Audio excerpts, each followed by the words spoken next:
Hey, Kyle Querec here, and today we go all the way to Argentina with Patricio Claypole. He's an engineer, a producer, a studio owner, and he's more than that. He's an analog expert, old tape machines, tube gear. He knows this stuff, and we all love guys like this. And even more importantly, he's an artist, and he makes people that play and sing sound the best they ever could. It's because of him, and it's today here on Music Minded. Come on.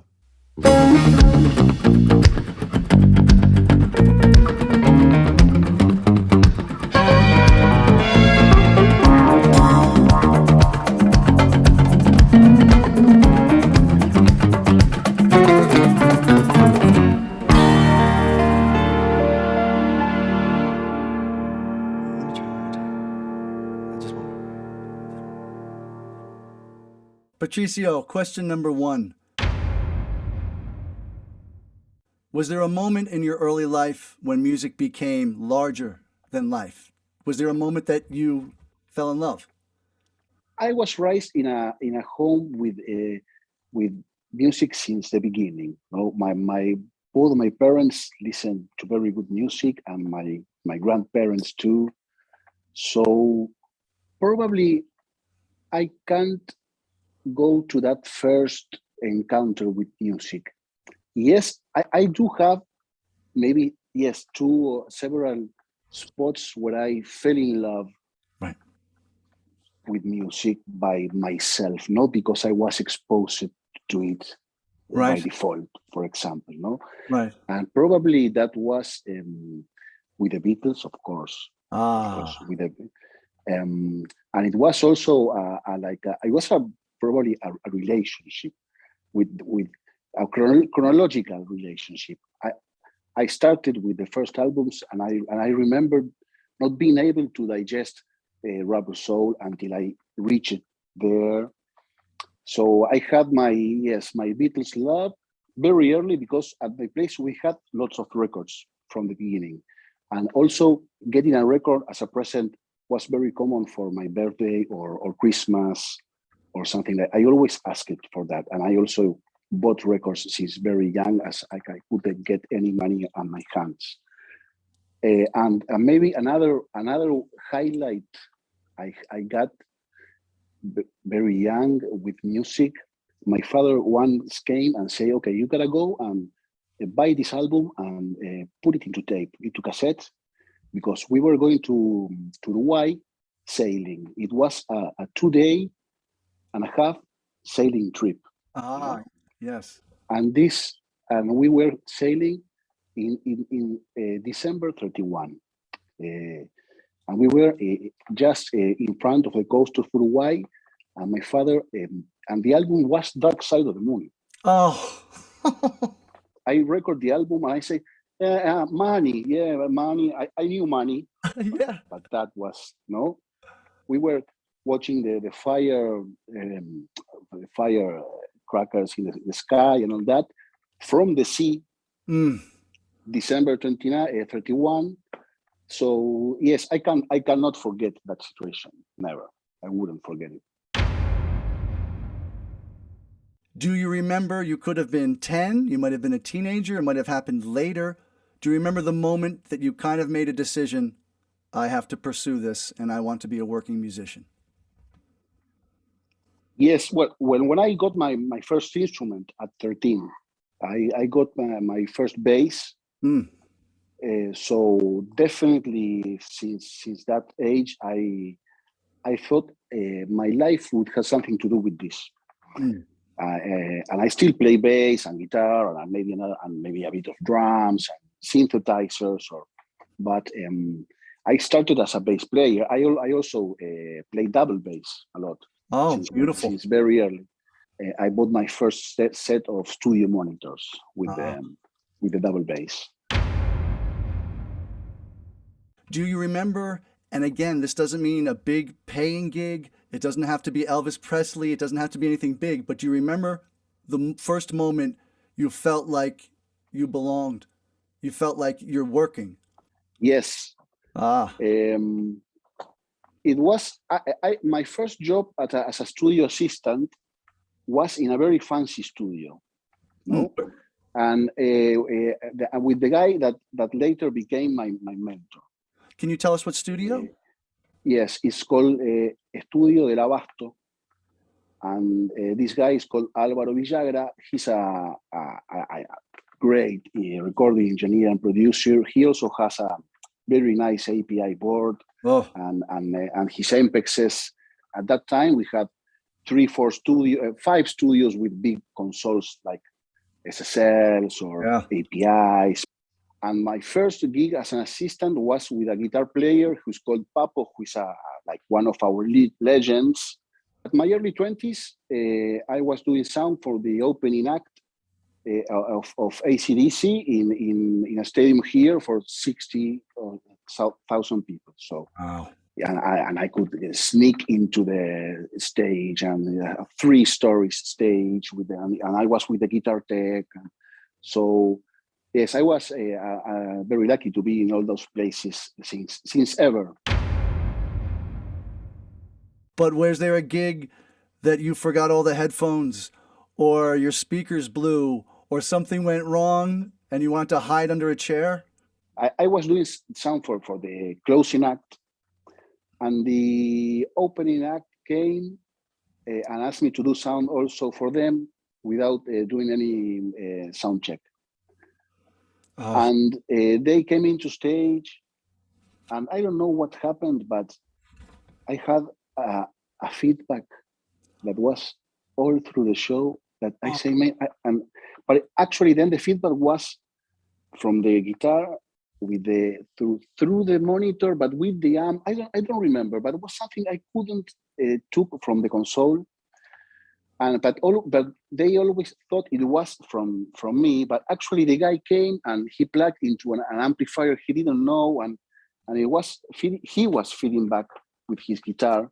Oh no! And they thought it was you. Was it the whole show? Yes. And the whole show I was suffering, and from stage I say, hey, the feedback, and I say, hey man, it's not here. What does the future hold for music? I'm very positive in the future, in the mid and long term, but very positive, because we are right in the beginning of a new era, that is this digital era, that's still very in the very early years. So a lot of things still have to be digested. But now everybody has a computer in his house, and that could be turned into an instrument. And that was something, it wasn't available for everyone. I mean, 10 years ago, and this is very soon yet. So I think we haven't listened yet. Then, of course, we haven't listened yet the next thing. And I'm very positive that we still have a lot more, because from time to time you got like this old legend that says the music's dead, or it's enough. We got these 12 notes and these 4 bars, and everything is done. But well, we have to also to dream with the music that hasn't been done before. You're going to be an engineer, a producer, a studio owner. That's what you want to do at 22. What would you tell that 22-year-old? What should he or she expect? Study a lot. Study your engineering. Study your equipment, your gear. Study your bands, the bands you're going to work, the bands you like, the people you admire. And never quit studying and getting new knowledge from everywhere. And also, well, in the case of being a studio owner, you gotta decide which kind of studio you're going to put up. I always wanted to record on tape, for example, but maybe it's not for anyone. What I would say also is listen to the classics. Also, don't miss the classics. I don't know, and never give up. That's the most important thing, because it takes a lot of years, I think. and so don't give up. Top 3 albums from a mixing production standpoint, and then top 3 albums that you just love. And they could be one and the same. The albums I would take to the famous Desert Island albums would be albums that maybe with one album I could have enough sensations to be satisfied. So I would take The Dark Side of the Moon. Very good.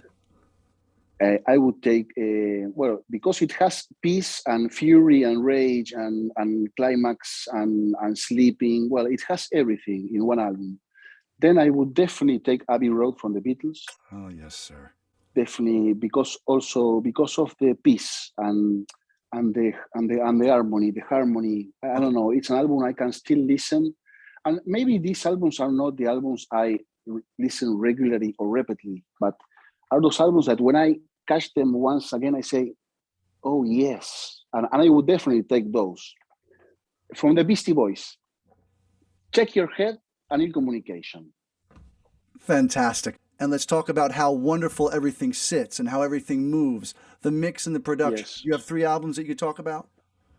I would choose probably any old Sinatra album with yes, those were very complex numbers, man. To have a very clear vocal and strings, brasses, drums, bass or double bass, and piano and all that era, Nat King Cole, Nina Simone, that format. I love that format, and I love those kind of albums.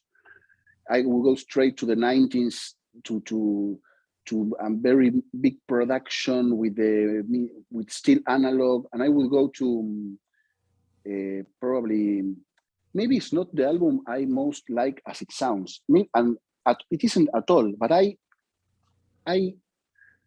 have to value the production. It's a Use Your Illusion from the Guns N' Roses. The Use Your Illusion 2. It's something, it's mega, it's like hyper sound, and it's maybe mixed with a NS10s, and I don't know, 24 track or maybe 2 machines in sync, with very little resources for the kind of production and the bigness and the of the sound, the bigness of the sound, definitely. They caught that rock and roll. They caught that young band at their apex, and they were able to execute that animal in your face sound, and it's to this day it still holds up. It sounds incredible. Yes, it's very raw, and you got that epic feeling in some songs that is very difficult to build with whatever tools you have. I could give you 1,000 channels in a computer, and maybe you can still go that epic. So it's a nice one. And then I will go straight to something completely opposite, but probably a nice and very nice engineering is the Mezzanine, maybe from Muscle Attack, from Spike Stent. Mezzanine. It was mixed by Mike Spike Stent. That has I love that very dark and deep sound, and I like the engineering of that. It's an album that you can tell it has a lot of engineering. Food, sports, or travel? Food. Good man. Yes, I love cooking. Oh, good. And yes, and I have a nice grill and a very nice smoker. Very good pizza. Yes, sir. Very good in Napolitan style. Mm. I have my the oven with which you feed it with. Do you have a brick oven? With a brick with wood oven, yes. Oh. And this pizza goes straight to the floor. Yes, I got one of those. And lately, I've been doing a lot of I've been diving deeply into the smoking art, ribs maybe, or pulled pork. Yes, sir. That style. Okay. I love it. Yes. Or if not, a traditional Argentinian asado. Asado is what we call here the barbecue. It's the meat straight to the fire, no? Oh, I'll be there in 20 minutes. What about the what about the third one? You have a third dish? Called tortilla de papa. It's and there are several ways of doing it, but it's a tortilla, I think you call it, but Yeah. of not the one you use for the taco, but if it's something you mix, you have very potatoes, you fry them, and then you mix it with egg, and you do like a tortilla with that. Oh, That is a classic Spanish dish, classic, and it's very, very good. Number nine. Number nine. Patricio, thank you so much for joining us. Can you tell us something that you've worked on recently or something you might be working on in the future, 2022? Yes, I'm looking forward for doing a production with two artists I really admire. One I won't say who they are, but one is because it's a deal. It still has to be set up, no? But one is an old timer from here, from the 60s, so from the roots of our rock, our proper Argentinian rock. That always, of course, it comes from the States and from the Brits, no, but we got it was a seed. It was through, and then we got our own proper rock, no, of course. And fantastic. So this is an old timer. I really admire. I would like to do a nice album with another one who is another guitar player, who is very good. And I want them to join and to make a band and to record an album. I want to produce. So I got here at the studio to offer, and we're looking forward to doing a very nice production. Wonderful. And I hope it comes out fine. Well, anything that comes out, we'll post some links, Patricio, and I know you can see behind him all the tape machines, all the old school analog, yes. and most importantly, someone who knows how to use them, and you do. Thank God. We've done a little bit of work, and you have been wonderful as far as mastering, but you're a producer, an engineer, a studio owner, and I'm very grateful for that. You do great work, man. I really dig your music, man, and I'm looking forward also to do more things over here. Thank you. Thank you, sir. Thank you for joining us today, Patricio. It was an honor and a pleasure, man. I'm inspired. I hope you're inspired. Patricio Claypole is inspiring. It was just fantastic to have him on today and to get his perspective. What an artist. Thank you for joining us today. I'm Kyle Querec, and it's Music Minded. Have a great day.